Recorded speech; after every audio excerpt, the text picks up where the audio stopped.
Hey, it's Kelly with your A1 Extra presented by New Hearing Center. This week, David McGee is digging into Virginia's nuclear potential and investigating the process for the governor's proposed nuclear reactor in Southwest Virginia. Here's David. A little over 2 weeks ago, Virginia Governor Glenn Youngkin caused quite a stir when he announced his energy policy.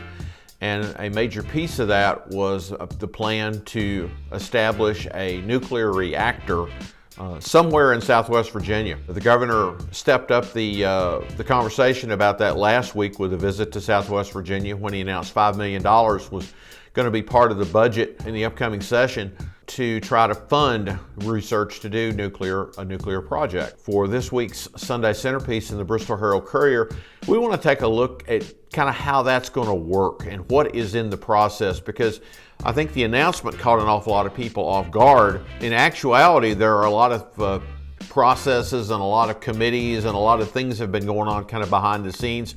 So we want to take a look and see just exactly what is in place right now. I had a conversation with the director of nuclear engineering at Virginia Tech, and we talked about the challenges. The governor has set a 10-year timeline to get this done. 10 years sounds like a lot of time, but in actuality, it probably isn't.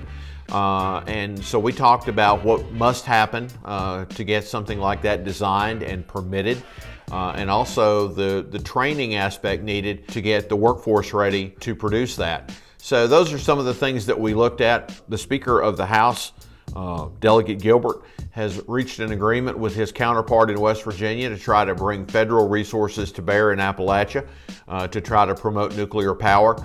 And also they talked about how Virginia is well positioned, that there are industries in the state, there is expertise in the state, that this could become a reality. All right, that's it. Make sure you log on to HeraldCourier.com for more reporting and stories of Bristol and Southwest Virginia. And follow along on social at Herald Courier. We'll see you next week for another A1 Extra presented by New Hearing Center.